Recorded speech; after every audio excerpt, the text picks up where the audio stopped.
Madame, Monsieur, bonjour. Bienvenue dans votre journal. À la une de ce Savane midi, le civisme, la citoyenneté et la culture en milieu scolaire, facteur de paix et de cohésion sociale. C'est le thème de la caravane de sensibilisation pour lutter contre l'incivisme en milieu scolaire. Une initiative du Bureau national des enseignants musiciens du Burkina Faso, BNEM. C'est dans cette guerre contre l'incivisme chez les élèves, le BNEM a choisi 3 outils. Des concerts d'artistes, des ballets et des jeux. Les détails dans un instant. Que dit le président de la transition burkinabé Ibrahim Traoré à propos du retrait du Burkina Faso, du Mali et du Niger de la CEDEAO? Réponse dans l'interview qu'il a accordée au journaliste Alain Foka. Dans cette édition, nous vous proposons la synthèse de cet entretien. Nous débutons ce journal par le civisme en milieu scolaire. Le sujet fait l'objet de caravanes de sensibilisation dans les circonscriptions d'éducation de base CEB des régions du centre-est, de l'Est et du plateau central du Burkina Faso. Cette caravane de sensibilisation est une initiative du Bureau national des enseignants musiciens du Burkina Faso, BNEM. Le lancement a eu lieu hier au centre d'éducation et de formation professionnelle de Gampela dans la CEB de Saba 2. Daouda Yameogo. Le Bureau national des enseignants musiciens du Burkina Faso BNEM va en guerre contre l'incivisme dans les écoles. À travers des concerts d'artistes, des ballets, des jeux, le BNEM distille des messages de civisme, de citoyenneté, de culture, de paix et de cohésion sociale aux élèves. Quoi qu'on dise, ceux qui brûlent et cassent les biens publics aujourd'hui ont commencé par brûler et casser les biens privés. Et ceux qui défient l'autorité aujourd'hui ont commencé par défier d'abord leurs propres parents. Donc c'est pour dire que l'incivisme est à notre porte. Et il flirte avec l'alcoolisme, se conjugue avec le tabagisme. Et si rien n'est fait, cela conduit au banditisme. Et là, tous les ingrédients sont réunis pour alimenter le terrorisme.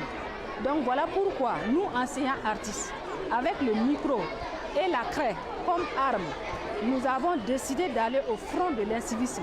La majorité des serves de la région du centre, du plateau central, de l'Est et du centre-ouest, ainsi que les sites des personnes déplacées internes, va recevoir les caravaniers du 31 janvier au 31 mai prochain.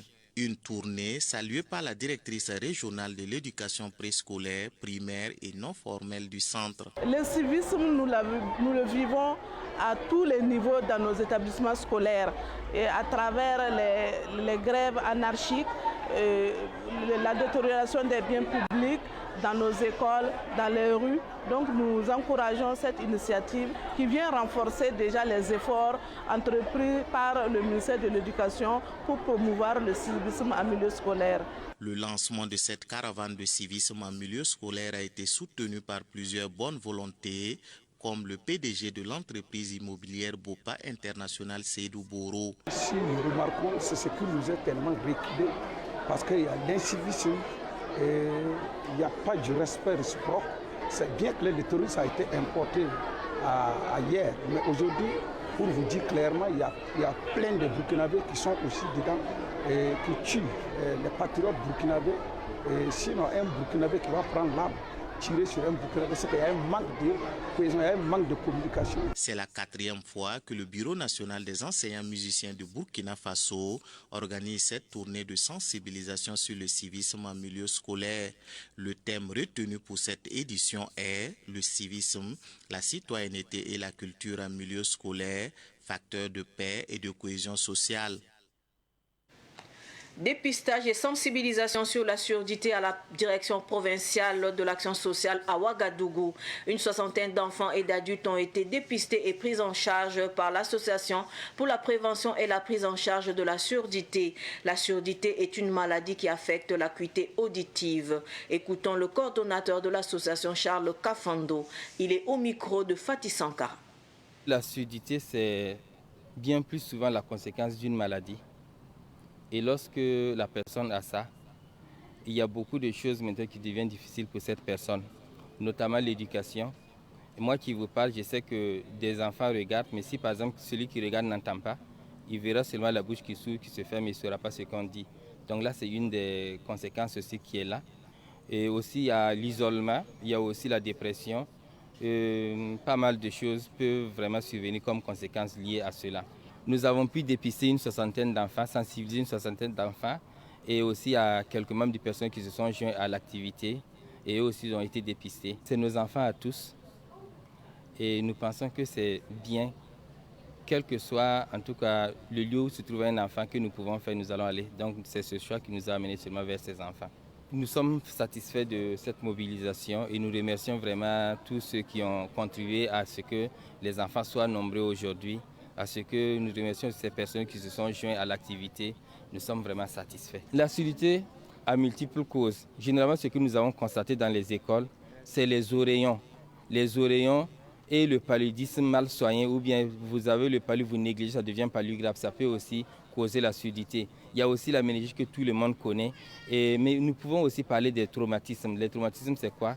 Il y a le traumatisme sonore dû au bruit. Nous voyons qu'il est de mode ces derniers temps de voir que les gens portent toujours des casques et des écouteurs dans les oreilles et mettent la musique trop forte. Ça peut fatiguer l'oreille. Et une fois que c'est fatigué, ça peut engendrer une déficience auditive chez la personne. Il y a aussi le barotraumatisme qui est quoi? C'est dû à la pression atmosphérique. Quand tu gifles quelqu'un par exemple, nous voyons que c'est un trou qui est au niveau de l'oreille. Quand la pression rentre avec force, ça va passer où?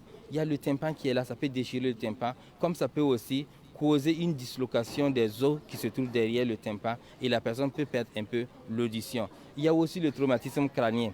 Quand on prend quelque chose, un objet dur, ou bien la personne tombe, la tête cogne contre le sol, si ça touche la partie réservée à l'audition, on peut aussi faire face à une déficience auditive. Je vous l'annonçais également en titre, c'est le premier chef de l'État de l'Alliance des États du Sahel à se prononcer sur le retrait des pays de l'AES de la CEDEAO. Le capitaine Ibrahim Traoré a affirmé dans une interview accordée au journaliste Alain Foka que le retrait du Burkina Faso de la CEDEAO est un chemin de non-retour. La synthèse d'Issa Oumar Ati. Dans cette interview d'une durée de 35 minutes accordée à la chaîne Afro-Média de l'ancien journaliste de RFI Alain Foka, le capitaine Ibrahim Traoré s'est adressé sans langue de bois au sujet du retrait des pays de l'AES de la CEDEAO. C'est une décision souveraine et sans regret, estime le chef de l'État burkinabé, qui ajoute que le retrait de l'organisation régionale est un chemin de non-retour. Évoquant la question de la monnaie, le capitaine Traoré n'a pas voulu donner beaucoup de détails, mais a laissé entendre que d'autres décisions vont encore surprendre. Tout ce qui nous maintient dans l'esclavage, nous allons briser ce lien. Les chaînes que nous sommes en train de briser, c'est pour toujours, a-t-il précisé. Du reste, a fait remarquer le chef de l'État, il y a beaucoup de putschistes parmi les chefs d'État de la CEDEAO. Donc, ce n'est pas une question de putschistes, c'est juste un masque. Il y a des putschistes militaires au sein de la CEDEAO qui aujourd'hui se réclament démocrates. Il y a pire que des putschistes. Il y en a qui tuent, qui bâillonnent leur peuple sous le silence. La CEDEAO ferme les yeux et les oreilles. Il y a plein de putschistes au sein de la CEDEAO, a-t-il martelé. Parlant de la situation sécuritaire nationale, le capitaine Ibrahim Traoré a estimé que les forces étrangères qui étaient présentes sur le territoire burkinabé n'avaient aucune réelle volonté de lutter contre le terrorisme. Face au journaliste Alain Foka, il a affirmé que ces forces avaient toute la technologie nécessaire pour aider le peuple burkinabé contre l'hydre terroriste, mais ont manqué de volonté. Sur la présence des militaires russes à Ouagadougou, le capitaine Ibrahim Traoré a tenu à remettre les pendules à l'heure. C'est des instructeurs venus instruire nos militaires sur des équipements. Si le deal, c'était de quitter un maître pour un autre, on préfère mourir. Parce que quand nous on dit la patrie ou la mort, ça a tout son sens, a-t-il dit. Retrait de l'AES de la CEDEAO toujours. La coordination des OSC apporte tout son soutien aux autorités de pays de l'AES qui ont claqué la porte de la CEDEAO. Une déclaration faite hier matin devant la presse. Elle a également saisi cette occasion pour inviter les peuples sahéliens à l'unité. Le point avec Sidiki Kabré. C'est une conférence de presse de soutien des OSC aux États de l'AES pour leur décision de se retirer de l'instance sous-régionale qu'est la CEDEAO. Une décision bien réfléchie et courageuse. Nous, organisation membre de la coordination des organisations de la société civile, apportons notre absolu soutien aux chefs de l'État du Burkina Faso, du Mali et du Niger pour non seulement la création de l'AES, mais aussi pour la décision courageuse et historique de se retirer purement et simplement de la CEDEAO. Amadou Ourouma disait, quand on refuse, on dit non. Nos chefs d'État ont alors dit non à ce que l'on se doit de qualifier de syndicat des chefs d'État contre la volonté du peuple. À cette occasion, les membres de la coordination ont lancé un appel solennel à tous les peuples de l'AES de redoubler de vigilance et de se mobiliser derrière leurs chefs d'État. Ces décisions emblématiques prises ne sont pas du goût des détracteurs internes et externes.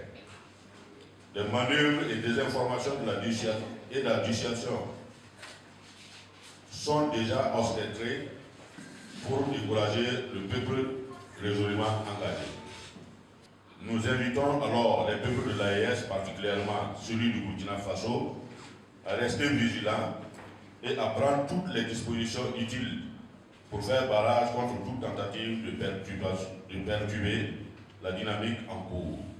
La coordination des OSC compte dans les jours à venir sillonner tous les 45 provinces du Burkina pour sensibiliser les masses sur les avantages qu'ont les États de l'AES à quitter la CEDEAO, mais aussi sur la nécessité de soutenir les chefs d'État de l'espace AES. Le retrait des pays de l'AES de la CEDEAO est une décision souverainiste. C'est pourquoi le mouvement Africa Révolution félicite et encourage les autorités de la transition. Les responsables du mouvement Africa Révolution étaient face à la presse mardi dernier. Les détails avec Fatih Sankara. Le mouvement Africa Révolution se reconnaît dans le retrait des pays de l'AES de la CEDEAO. Le mouvement de l'activiste Mohamed Sinon félicite les présidents de l'AES pour cette décision. Le mouvement Africa Révolution militaire pour le retrait de ces 3 pays de la CEDEAO. C'était une recommandation du mouvement Africa Révolution. Depuis le temps que nous avons commencé à marcher, depuis la marche sur l'ambassade de France, sur la base française à Camboïse, nous avons toujours demandé que, en son temps, les 4 pays que nous avions cités, c'était le Burkina, le Mali, le Niger, la Guinée. Et nous avons voulu que, en tout cas, les pays, particulièrement les 3 pays-là, se retirent de la CEDEAO, entre autres recommandations. Voilà, donc ça fait qu'aujourd'hui, quand les 3 pays ont pris la décision de se retirer, cela, pour nous, c'est un ouf de soulagement, c'est une satisfaction. Le mouvement Africa Révolution invite les peuples de l'AES à soutenir et à défendre la position de l'AES. Le mouvement est conscient que le retrait de ces 3 pays de la CEDEAO n'est pas sans conséquences. Le mouvement Africa Révolution se félicite de cette décision historique et responsable de l'AES. Du reste, cela a toujours été le souhait et la recommandation de notre mouvement. Il est évident que cette décision va faire des gorges chaudes ici et ailleurs. Mais c'est aussi le prix de la souveraineté. C'est pourquoi le mouvement Africa Révolution invite les peuples africains en général et ceux de l'AES en particulier à se mobiliser et à se solidariser pour défendre la position de l'AES. Le mouvement Africa Révolution a témoigné sa solidarité à son président Mohamed Sinon qui a écopé de 3 ans de prison pour diffamation sur la gendarmerie. Pour clore ce journal, les fidèles de l'église Source de Vie de Zongo, dans l'arrondissement 3 de Ouagadougou, ont tenu hier une journée d'action de grâce. Question de remercier Dieu pour ses bienfaits à l'endroit de l'église et pour le Burkina tout entier. Un reportage de Sidiki Kabré. Comme à l'accoutumée, l'église Source de Vie a fait une halte pour remercier Dieu pour sa bienveillance. Pour le pasteur de l'église Daniel Kaboré, il s'agit aussi pour l'église d'implorer le Seigneur pour un Burkina meilleur en 2024. Plusieurs fidèles des 4 coins du Burkina ont marqué leur présence à cette journée d'action de grâce. Nous sommes venus chanter à la gloire de notre Seigneur Jésus, danser, lui dire merci du fond de nos cœurs, parce qu'il a fait des merveilles, il a fait beaucoup de miracles pour nous au cours de l'année 2023 qui s'est écoulée. On a traversé vraiment pas mal de situations, on peut dire catastrophiques, mais par sa grâce toute puissante, il nous a délivrés, il nous a sauvés. C'est pour ça que nous sommes là aujourd'hui pour marquer un arrêt et lui dire merci du fond de nos cœurs. Nous sommes très réjouis de tout ce qui se passe. En écoutant tout ce qui s'est passé, durant l'implantation de l'église jusqu'à nos jours, nous avons vu la main de Dieu. Dieu a guéri les malades, Dieu a ressuscité des morts, Dieu a exaucé les prières des couples qui n'ont pas d'enfants, Dieu les a donné des enfants. Dieu a fait beaucoup de choses qu'on ne peut même pas raconter. Raison pour laquelle nous sommes là pour être témoins de l'action de grâce à Dieu et ce que Dieu a fait. Et nous bénissons le Seigneur pour ces moments et nous l'encourageons à toujours persévérer dans ce sens pour aider la population, pour aider le Burkina Faso et aider aussi tous ceux qui ne sont pas de Burkina Faso puissent bénéficier de la grâce du Seigneur. L'église Source de Vie de Zango a tenu cette journée sous le thème Journée de redevabilité et de demande pour le retour de la paix au Burkina Faso. C'est dans cette ferveur religieuse que s'achève ce journal. Merci de rester fidèle au programme de Savane TV. Au revoir.